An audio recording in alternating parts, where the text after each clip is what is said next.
Hello दोस्तों, नमस्कार। स्वागत है आपका home science classes with SR में। दोस्तों, आज की क्लास आपको पता है कि हमारी एक सीरीज चल रही है टॉप 100 टॉपिक्स की, जो कि प्रीवियस ईयर के क्वेश्चन पेपर में आपके पूछे हुए रहते हैं। उन्हीं से संबंधित ये सारे टॉपिक्स हैं आपके। तो आज की जो क्लास है वो हमारी 7th क्लास है, 7 आउट ऑफ 100, यानी कि 7वीं क्लास है आज की हमारी। और आज का जो टॉपिक है ना, वो बहुत ही इंपॉर्टेंट टॉपिक है। क्यों इंपॉर्टेंट है? क्योंकि अभी अगर आपने जून का पेपर दिया होगा, जून 2024 का, जो कि कैंसिल हो गया था पेपर, उस पेपर में बर्थ कॉम्प्लिकेशंस को लेकर के क्वेश्चंस बने थे। ठीक है, और वो ऐसा क्वेश्चन था कि अगर आप एक क्वेश्चन तैयार करेंगे तो उससे आपके बहुत सारे कॉन्सेप्ट जो हैं वो बन जाते हैं। ठीक है, तो इन्हीं बर्थ कॉम्प्लिकेशंस को और साथ ही साथ जो ब्रीच पोजीशन है, इसको आज हम पढ़ेंगे बहुत ही शॉर्ट तरीके से और बहुत ही अच्छे तरीके से, एकदम कम समय में पढ़ेंगे। ठीक है, तो चलिए स्टार्ट करते हैं। देखिए, meaning of birth complication. Birth complication को शुरू करने से पहले ये जानना आवश्यक है कि आखिर बर्थ कॉम्प्लिकेशन यानी कि जन्म के समय जो समस्याएं या परेशानियां होती हैं वो क्या कहलाती हैं या क्या होती हैं।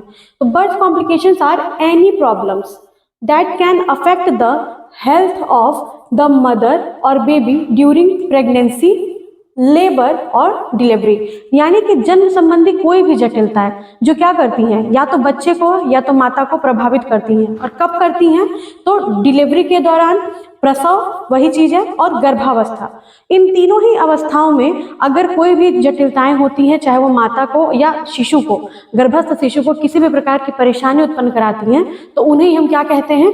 जन्म संबंधी जटिलताएं, यानी कि birth complications. I hope clear होगा। चलिए, सबसे पहला जो है आपका वो क्या है? Prolapsed umbilical cord. ध्यान दीजिएगा, सबसे पहला जो टर्म है आपका वो क्या है?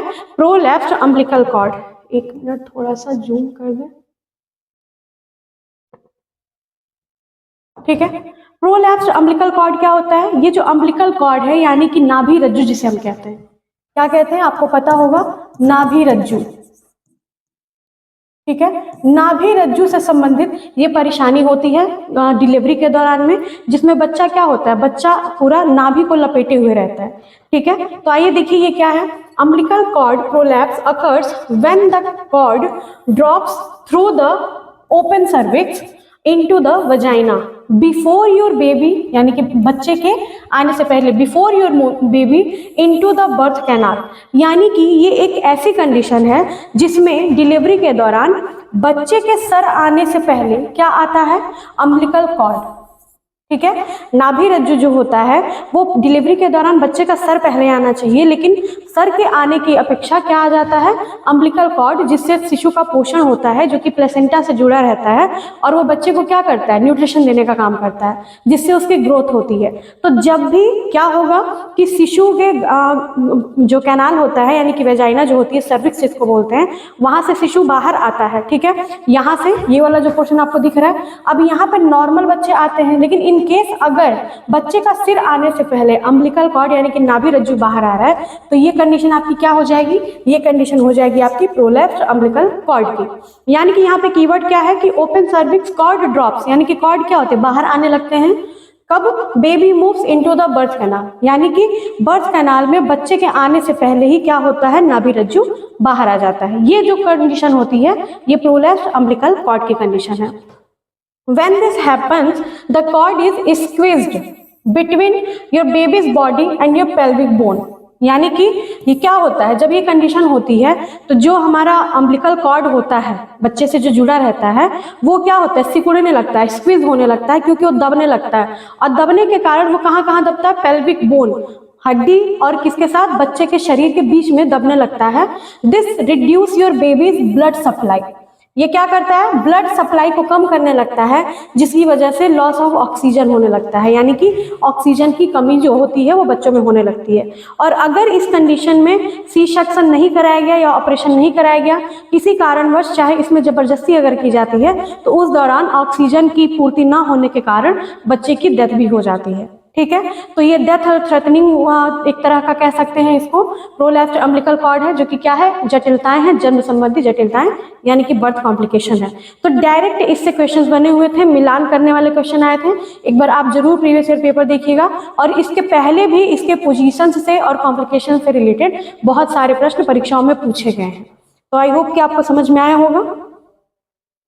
चलिए अगला है प्री क्लैम्पसिया, ठीक है।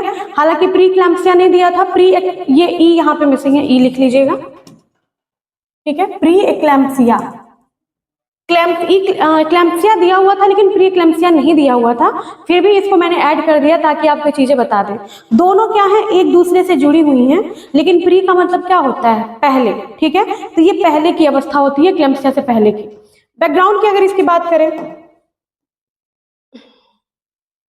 अगर इसके बैकग्राउंड की बात करें कि यानी कि ये क्या है, तो ये क्या है, more commonly refer to as pre eclampsia, यानी कि हम इसको प्री एक्लैम्पसिया के नाम से जानते हैं।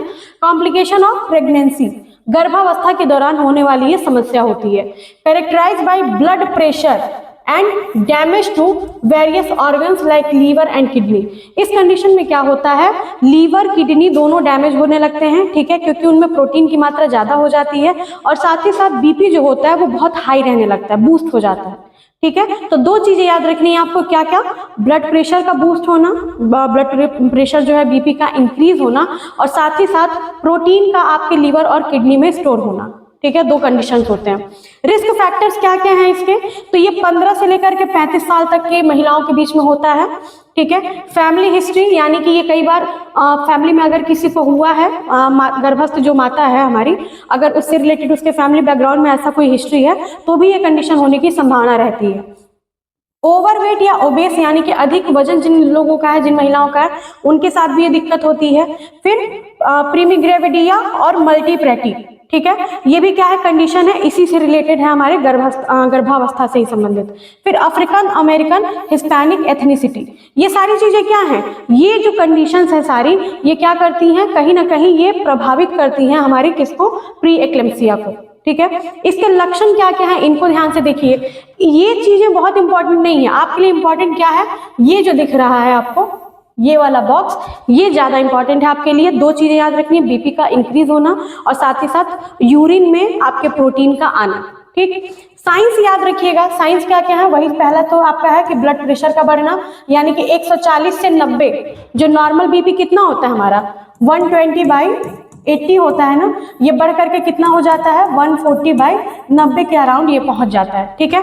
Presence of protein in urine, यानी कि जो यूरिन आ रहा है, मूत्र आ रहा है, उसमें क्या है, प्रोटीन भी आने लगता है। और साथ ही साथ क्या होता है, जब किडनी हमारी डैमेज होती है तो किडनी के साथ साथ हमारे शरीर के और भी ऑर्गन्स को क्या करती है, धीरे धीरे डैमेज करने लगती है। सिम्टम्स क्या क्या है इसके, हेडेक होता है, बहुत तेज सर में दर्द होता है, विजुअल चेंजेस, यानी कि आंखों के आगे ब्लरीनेस आता है, थोड़ा धुंधला दिखाई देता है, नोजिया होता है, वॉमिटिंग जैसी दिक्कतें होती हैं, और फिर swelling of hands, feet and face, चेहरे पे, हाथ पैर सभी जगह सूजन दिखाई देने लगता है। फिर शॉर्टनेस ऑफ ब्रीथ, यानी कि सांस लेने में दिक्कत होती है, सांस कम आती है। फिर लॉस ऑफ कॉन्शियसनेस, यानी कि हम क्या होते हैं, मतलब जो भी कंडीशन जिसको होता है ये, उसको बेहोशी या चक्कर बार बार आने की समस्या होती है। तो ये क्या है, आपका प्री एक्लैम्पसिया है। ये याद रखिएगा कौन कौन सी चीजें हैं, बस ये सारे लक्षण और मेन चीज क्या है, इसका बैकग्राउंड, ये आपको याद रखना ज्यादा जरूरी है, ठीक है। चलिए आगे चलते हैं।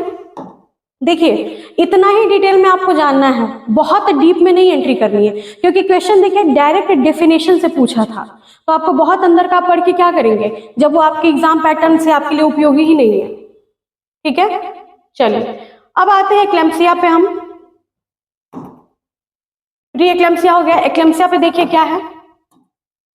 एक्लैम्पसिया क्या है, वही चीज है प्री एक्लैम्पसिया और साथ ही साथ सीजर्स, यानी कि जो लक्षण आपके प्री एक्लैम्पसिया में दिखाई दे रहे थे, जैसे कि बीपी का बढ़ना और साथ ही साथ यूरिन में आपके प्रोटीन का आना, तो सेम वही चीजें क्या है इसमें भी होती हैं, लेकिन इसमें साथ ही साथ सीजर्स भी जुड़े हुए हैं, ठीक है। सीजर क्या होते हैं, आपने देखा होगा कि बहुत तेज बुखार होना, ठीक है, झटका आना, बहुत तेज बुखार होता है, कोई भी जो महिलाएं होती हैं जिसको प्रसूता ज्वर भी कहा जाता है कई बार, ठीक है, तो बहुत तेज बुखार होता है, लंबे समय तक होता है, और कई बार ऐसा होता है कि महिलाएं होती हैं जो होती हैं बेहोश भी हो जाती हैं, तो ये क्या है, आपका सीजर्स होता है।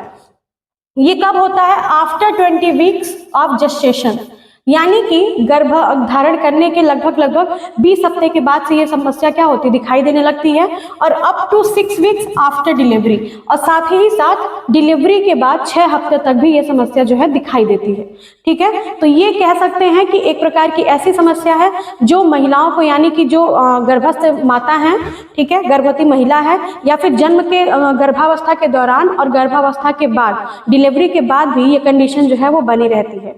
और ये कंडीशन क्या करती है, कहीं ना कहीं हम मेंटली भी बहुत इफेक्ट डालती है। ठीक है, मानसिक रूप से भी महिलाओं को बहुत परेशानी होती है, बुखार बहुत तेज होता है। ठीक है, किडनी को इफेक्ट करती है, किडनी प्रोटीन को प्यूरिफाई नहीं कर पाती है, रेटिना में दिक्कत होती है, यानी कि ब्लरी विजन्स दिखाई देते हैं, आंखों के सामने धुंधलापन दिखाई देने लगता है, और लीवर भी क्या होता है, ज्यादातर इफेक्ट होता है। ठीक है, तो अफेक्ट्स इनके ध्यान रखिएगा। और एक्लेम्सिया क्या क्या है, तो सीजर्स है और प्री एक्लेम्सिया, यानी कि ये दोनों लक्षण इसमें दिखाई देते हैं, हाइपरटेंशन और प्रोटीन यूरिया। क्लियर है? चलिए आगे हमारा इर्रेगुलर पोजीशन। इर्रेगुलर पोजीशन, ये भी आपका पॉइंट दिया हुआ था उसमें, इर्रेगुलर पोजीशन के बारे में। इर्रेगुलर पोजीशन क्या है, बेसिकली इसका एक डेफिनेशन समझ लीजिए। यहां पे आप देख रहे होंगे कि ये एक नॉर्मल पोजीशन है, बच्चे के बर्थ का ये क्या है, एक नॉर्मल पोजीशन है, जहां पे बच्चे की बॉडी क्या है, ऐसे कर्व है, और ये सर वाला जो एरिया होता है ये पहले डिलीवरी के दौरान बाहर निकलता है। ठीक है, दूसरा पोजीशन आपको दिख रहा होगा ब्रीच पोजीशन, नाम ध्यान रखिएगा सबका। अब इसका बहुत हिंदी संधि विच्छेद मत करिएगा, एकदम टू द पॉइंट टर्मिनोलॉजी है ये सारी, तो इसको याद रखिएगा। ब्रीच पोजीशन, ब्रीच पोजीशन में आप देखेंगे कि बच्चे का सिर जो है वो कहाँ है, ऊपर है, लेकिन इसका बटक एरिया यानी कि पीछे का भाग कहाँ है, वो नीचे की तरफ पहले आता है। हम लोग अपनी भाषा में, यानी कि हमारे जो ओरिजिनल लैंग्वेज है उसमें हम लोग क्या कहते हैं, इसको कहते हैं कि उल्टा पैदा होना। ठीक है, उल्टा पैदा होना यानी कि पैर पहले बाहर आना, तो ये ब्रीच पोजीशन होती है। और ये होती है हमारी शोल्डर पोजीशन। ठीक है, तो इररेगुलर पोजीशन को हम शोल्डर पोजीशन भी कहते हैं। ठीक है, और क्रॉस सेक्शन पोजीशन भी कहा जाता है। क्या कहते हैं हम, क्रॉस सेक्शन पोजीशन भी कहते हैं। इसमें बेसिकली क्या होता है कि बच्चे का जो बॉडी होता है वो किधर हो जाता है, कंधे की तरफ से, यानी कि जो डिलीवरी के समय शरीर बच्चे का बाहर आता है तो सबसे पहले कंधा बाहर आता है, ना कि सर बाहर आता है। ठीक है, पैर भी बाहर नहीं आता, सबसे पहले उसका कंधा आता है, और कंधे के थ्रू एक हाथ निकलता है, फिर दूसरा हाथ निकलता है। तो ये जो डिलीवरी होती है ये भी बहुत कॉम्प्लिकेटेड होती है। कई बार महिलाओं के जो पार्ट होते हैं, सर्वाइकल एरिया है जहाँ से डिलीवरी होती है, जेनिटल पार्ट्स, उसमें बहुत ज़्यादा दिक्कत होने लगती है। और कई बार बच्चों के जो हाथ पहले, कंधा पहले आता है, तो उसके मूवमेंट में भी दिक्कत आती है। तो ये भी एक बहुत ही इंपॉर्टेंट कॉम्प्लिकेशन है आपका, जो कि आपको याद रखना है। ठीक है, इर्रेगुलर पोजीशन। अब इसी से रिलेटेड आपका एक और है, उसको भी देख लेते हैं। क्या है, क्या है ये बेसिकली, ये है बेसिकली आपका टाइप्स ऑफ ब्रीच पोजीशन। अभी ब्रीच पोजीशन आपने देखा है ना, कई बार सीधे ब्रीच पोजीशन से ही रिलेटेड क्वेश्चंस आ जाते हैं। आपको बहुत मैटर अगर आपने लिखा नहीं है, जैसे मैंने, आपने देखा होगा कि बस मैंने पहले का मैटर दिया था, इन सबको आपको इमेज के थ्रू बता रहे हैं, क्योंकि इसमें आपको बहुत लिखना नहीं है। ठीक है, अभी आपको रिवीजन करना है। आपको पता है ना कि ये रिवीजन सीरीज चल रहा है, और इसमें आपको टू द पॉइंट ही चीजों को पढ़ना है, बहुत डीप में नहीं जाना है। तो ये टू द पॉइंट आपके पढ़ने के लिए है। आगे जब हमारा 100 डेज का सीरीज कंप्लीट हो जाएगा तो फिर हम आगे इसको सारे टॉपिक्स को आपको फिर से डीप में पढ़ाएंगे, ताकि जो बच्चे अपना 6 महीने का टाइम लेकर के, साल भर की टाइम लेकर के तैयारी कर रहे हैं, या डिफरेंट एग्जामिनेशन के लिए तैयारी कर रहे हैं, वो प्रॉपर तरीके से अपनी तैयारी को कंटिन्यू कर पाए। अभी हमारा टारगेट क्या है, यूजीसी नेट जो हमारा दिसंबर 2024 का है, जो भी बच्चे पहले से तैयारी कर रहे हैं, पहले से पढ़ रहे हैं, उनके लिए रिवीजन कराना, और जो नए बच्चे जुड़ रहे हैं उनके लिए पीवाईक्यू का एक एनालिसिस की तरह ये है। ठीक है, ऐसा नहीं है कि नए बच्चे एकदम बेसिक से पढ़ रहे हैं तो उनके लिए ये सही नहीं है। समझ लीजिए कि आपका समय बच रहा है, आपको टॉप 100 वो क्वेश्चंस, वो पैटर्न्स कराए जा रहे हैं जो कि प्रीवियस ईयर में पूछता है। तो अगर आपके पास एनालिसिस का टाइम नहीं है तो भी आप इन मेन जो भी टॉपिक्स कराए जा रहे हैं उनको देख करके आप अपनी तैयारी स्टार्ट कर सकते हैं। ठीक है, आई होप कि आप लोगों को समझ में आ रहा होगा। समझ में आ रहा होगा तो कहने की जरूरत नहीं है, आपको पता है, लाइक शेयर सब्सक्राइब कर दीजिएगा। फिलहाल चलते हैं अपने टॉपिक पे, ब्रीच पोजीशन पे। इर्रेगुलर पोजीशन हमने पढ़ा 3 तरह का है, एक तो नॉर्मल है, दूसरा ब्रीच होता है, और तीसरा शोल्डर वाला होता है। शोल्डर को ही हम क्रॉसवाइज पोजीशन भी कहते हैं। अब ब्रीच पोजीशन क्या है, इमेज को ध्यान में रखिए। अगर आप कॉपी पेन लेकर के बैठे हुए हैं तो इसको रिलेटेड फोटोज को बना लीजिएगा, और कुछ भी आपको इसमें याद नहीं रखना है। ठीक, टर्मिनोलॉजी अलग अलग दे सकती है, प्रश्न पूछने का तरीका अलग अलग हो सकता है, लेकिन अगर ये इमेज आपको ध्यान में है तो आप आराम से कीवर्ड को पकड़ करके अपना आंसर सही लगा सकते हैं। चलिए सबसे पहले देखिए क्या है कंप्लीट ब्रिज। सबसे पहले देखेंगे क्या कंप्लीट ब्रिज क्या है। ब्रिज पोजीशन क्या होता है कंप्लीट ब्रिज, या जिसको हम फ्लेक्स्ड ब्रिज कहते हैं। यहाँ पे क्या होता है जो ये बच्चे का बटक एरिया होता है वो पहले डिलीवर होता है, यानी कि वो पहले आता है। और इसमें कंप्लीट फ्लेक्स्ड, फ्लेक्स्ड का मतलब क्या है, फ्लेक्स्ड का मतलब कि ये जो पैर है बच्चे का ये क्या है आपस में क्रॉस बने रहते हैं, यानी कि सिकुड़े हुए रहते हैं, आपस में चिपके हुए रहते हैं। ठीक है, तो ये क्या है आपका कंप्लीट फ्लेक्स्ड ब्रिज है।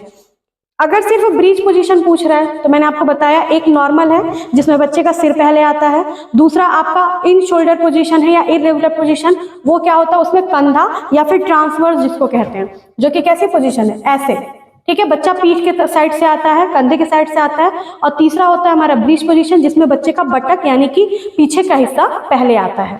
ठीक है, तो ये कंप्लीट है। दूसरी तरफ में आपका फ्रैंक ब्रिज, क्या नाम है इसका फ्रैंक ब्रिज या एक्सटेंडेड ब्रिज। यहाँ पे देखिएगा फ्लेक्स, फ्लेक्स का मतलब क्या है सिकुड़ा हुआ, और एक्सटेंडेड का मतलब क्या है फैला हुआ। तो ये ब्रिज पोजीशन तो ही है, इसको फ्रैंक ब्रिज कहते हैं, लेकिन साथ ही साथ देखिएगा पैर कहाँ है, पैर ऊपर की तरफ लगे होते हैं। ठीक है, पैर कहाँ है, पैर ऊपर की तरफ एक्सटेंड हुआ है, इसलिए इसको फ्रैंक ब्रिज या फिर एक्सटेंड ब्रिज कहते हैं। तीसरा है आपका फुटिंग ब्रिज। ठीक है, फुटिंग ब्रिज में क्या है, फुट से याद रखिए, फुटिंग मतलब फुट यानी कि पैर, यानी कि पैर का सीधे बाहर आना। आपका एक पैर ऊपर की तरफ एक पैर नीचे की तरफ है। जैसे इन शोल्डर पोजीशन में क्या था, इन शोल्डर पोजीशन में अगर शोल्डर निकलेगा बाहर तो पहले एक हाथ निकलेगा फिर दूसरा हाथ निकलेगा, वैसे ही यहाँ पे क्या है कि पहले एक पैर निकलेगा फिर हमारा दूसरा पैर निकलेगा। ठीक है, तो ये क्या है, ये सारे आपके ब्रिज पोजीशंस हैं। आई होप कि क्लियर होगा आपको। ठीक है, चलिए इसके बाद से अगला हमारा क्या है, हाँ ये चार चीजें तो आपकी आई थी पेपर में, एग्जाम में आपसे पूछा हुआ था। ठीक है, क्या क्या था उसमें, आपका एक्लेम्सिया था, एक सिफ्लोपेल्विक डिस्प्रोपोर्शन भी है। ठीक है, लेकिन ये लग रहा है मुझे मिस हो गया इसमें, हाँ सिफ्लोपेल्विक प्रोपोर्शन भी आया हुआ था। चलिए इसको भी बता देते हैं कि ये क्या होता है, पहले इसको बता देते हैं सिफ्लोपेल्विक प्रोपोर्शन क्या है, नहीं तो फिर ये छूट जाएगा।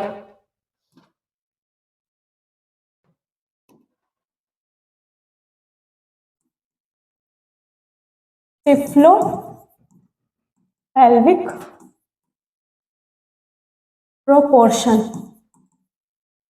ठीक है, ये क्या है, ये एक ऐसी कंडीशन होती है जिसमें दो चीजें, आपको बस दो टर्मिनोलॉजी दो कीवर्ड्स याद रखना है। यहां पे क्या होता है, हेड, अच्छे से लिख लीजिए, बच्चे का सिर बड़ा होता है, ठीक है, और माता का पेल्विक एरिया यानी कि पेल्विक बोन कह सकते हैं, पेल्विस कह सकते हैं, वो क्या होता है बच्चे के सिर की अपेक्षा छोटा होता है। ठीक है, क्या है, बच्चे का सिर यहाँ पे बड़ा होता है, head size is large, and माता का पेल्विक एरिया जो क्या होता है वो फिर छोटा होता है। ठीक है, infant head is large then pelvis area. Okay, तो ये क्या है, यहाँ पे ये एक ऐसी कंडीशन है जब डिलीवरी के दौरान बच्चे का सिर क्या है नॉर्मल, जितना पेल्विस एरिया है माता का उससे काफी बड़ा होता है, तो उस दौरान भी नॉर्मल डिलीवरी कराने के जो चांसेस होते हैं वो न के बराबर होते हैं। ठीक है, अगर जबरदस्ती कराया जाता है तो कई बार बच्चे का नाक दब जाता है, ठीक है, बच्चे की ब्रेन जो होती है वो नहीं प्रॉपर, वो दब जाती है, तो उससे बहुत सारी दिक्कतें बच्चों को होती हैं। तो इस कंडीशन में भी क्या होता है, सी सेक्शन होता है। एक चीज ध्यान रखिएगा कि जितनी भी कंडीशंस आपको बताया गया है बर्थ कॉम्प्लिकेशंस की, ये नॉर्मल डिलीवरी से रिलेटेड है। ठीक है, नॉर्मल डिलीवरी के दौरान अगर ये सारी समस्याएं आती हैं तब हम कहाँ जाते हैं, सी सेक्शन पे यानी कि सिजेरियन पे जाते हैं। ठीक है, आई होप कि क्लियर हो गई। यहाँ पे बस दो टर्मिनोलॉजी आपको याद रखना है, एक इमेज बनाते हैं उससे आप समझ जाएंगे आई थिंक कि क्या करना है इसमें। देखिए जैसे मान लीजिए ये क्या है, सर्वाइकल ओपनिंग है, अगर ये क्या है सर्वाइकल ओपनिंग है, वेजाइनल ओपनिंग भी जिसको बोलते हैं, यहां से क्या होना है, सर बच्चे का सिर जो है वो बाहर की तरफ आना है। लेकिन अगर यहाँ पे मान लीजिए एक ये है कि एक नॉर्मल साइज ये है, ये क्या है नॉर्मल साइज, नॉर्मल साइज, जिसको थोड़ा सा अगर स्ट्रेच किया जाए या टाँके लगा दिए जाए तो इसको ये ओपनिंग बड़ी हो जाती है। और ध्यान दीजिएगा, इसी ओपनिंग को बड़ा करने के लिए, यानी कि यूट्रस की ओपनिंग को, सर्विक्स नहीं, यूट्रस की ओपनिंग को बड़ा करने के लिए, कॉन्ट्रैक्ट करने के लिए एक इंजेक्शन लगता है हार्मोन्स का। वो क्या होता है? ऑक्सीटोसिन। रिवाइज करते चलिए, ठीक है। ऑक्सीटोसिन हार्मोन जो होता है, या रिलैक्सिन हार्मोन जिसको बोलते हैं, वो इसी टाइम पे लगाया जाता है गर्भवती महिलाओं को, ठीक है। अगर मान लीजिए कि इसका साइज यहां से थोड़ा सा बड़ा हो रहा है, बच्चे का सर का साइज मान के चलते इतना हो रहा है, तो ये क्या होगा? ये जो पेल्विस एरिया है, ये पेल्विस एरिया क्या हो रहा है? बच्चे के सिर की अपेक्षा काफी छोटा हो जा रहा है, ठीक है। तो अब इतने बड़े साइज को बाहर निकालना थोड़ा सा टफ होगा, और वो क्या होगा? बहुत ही ज्यादा नुकसानदेह होगा, डेंजरस हो सकता है माता और शिशु दोनों के लिए। इसीलिए क्या यूज किया जाता है? अक्सर इस टाइप की डिलीवरी में अगर थोड़ा भी चांसेस होता है तो वैक्यूम डिलीवरी का यूज किया जाता है। जो umbilical cord, prolapsed umbilical cord condition होती है, उसमें भी कई बार वैक्यूम डिलीवरी का यूज किया जाता है, जिसमें वैक्यूम प्रेशर के द्वारा यहां से क्या किया जाता है, देखिएगा। आपने शायद 3 इडियट मूवी देखी होगी।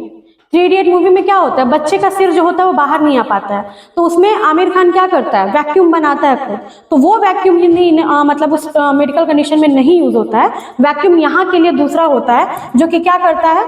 ये एक सक्सेशन के द्वारा बच्चे के सिर को बाहर खींचने का काम करता है, ठीक है, खींच लेता है उसको। वैक्यूम ट्यूब में क्या होता है? वैक्यूम अपनी तरफ सक्सेट करता है, खींचने का काम करता है। सेम इस प्रोसेस में भी यही किया जाता है। तो ये क्या है आपका? सिफ्लोपेल्विक प्रोपोर्शन। प्रोपोर्शन का मतलब कि कोई ना कोई उसमें इफेक्ट होना, ठीक है, प्रोपोर्शन बराबर ना होना। बस नाम याद रखिए, अगर आप शब्द को पकड़ लिए, जिन बच्चों ने अगर बहुत डीप तैयारी नहीं की हुई होगी 2024 जून के पेपर में भी, और ये प्रश्न अगर आया होगा, तो सिर्फ कीवर्ड जो उसमें थे अगर आप उनको देखे होंगे तो भी आपका आंसर सही हो गया होगा, ठीक है। लेकिन मुझे लगता है कि जो बच्चे एकदम बेसिक से पढ़ रहे हैं उनके लिए भी क्लास से काफी यूजफुल होगी। तो प्लीज आप लोग देखते रहिए, शेयर भी कर दीजिएगा अपने दोस्तों को, ताकि वो भी इन सभी चीजों को समझ सके। चलिए, इसमें एक चीज और बची हुई है आपकी। थैंक यू, बार बार आ जा रहा है, खत्म करना चाह रहा है शायद। चलिए, एक चीज और बचा है, ये आपके क्वेश्चन में नहीं था और ये अभी तक पेपर में शायद पूछा भी नहीं हुआ है, ठीक है, लेकिन फिर भी आपको बता देते हैं। एक नाम याद रखिए, हेल्प सिंड्रोम, क्योंकि ये बर्थ कॉम्प्लिकेशन से ही रिलेटेड है, इसलिए बता दे रहे हैं। हो सकता हो कि इससे आगे भविष्य में किसी न किसी पेपर में क्वेश्चन बनने की संभावना रहे, ठीक है। हेल्प सिंड्रोम क्या है? This is a serious complication regarded by most as a variant of severe pre eclampsia which manifest with, यानी कि ये क्या है? प्री एक्लेम्पसिया की तरह ही होता है, लेकिन इसको एक प्रॉपर नाम दिया गया है, जो शॉर्ट फॉर्म क्या है? हेल्प। एच से क्या है? हीमोलाइसिस। EL से क्या नाम है? Elevated liver enzymes. और LP से क्या नाम है? लो प्लेटलेट्स, ठीक है। तो ये क्या है? बेसिकली ये भी क्या करती है? प्री एक्लेम्पसिया की तरह हीमोलाइसिस यानी कि रक्त से संबंधित है। दूसरा, लीवर एंजाइम्स को एलिवेट करने का काम करती है, और जिससे क्या होता है? प्लेटलेट्स जो होते हैं वो डाउन होने लगते हैं, ठीक है। तो ये कंडीशन भी आपके लिए इंपॉर्टेंट हो सकता है, तो इसलिए इसको याद करिएगा, भूलिएगा मत, ठीक। आई होप कि सारी चीजें क्लियर होंगी आपको, तो इसीलिए थैंक्स फॉर वॉचिंग। क्लास से जुड़े रहिए, नेक्स्ट क्लास हमारी अदर टॉपिक पे होगी।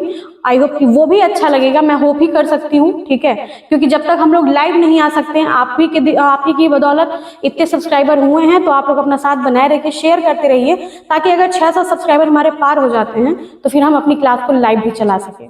आप लोगों को पता ही होगा, ठीक है। तो लाइक शेयर सब्सक्राइब कर दीजिएगा। मिलते हैं नेक्स्ट क्लास में। Thank you so much.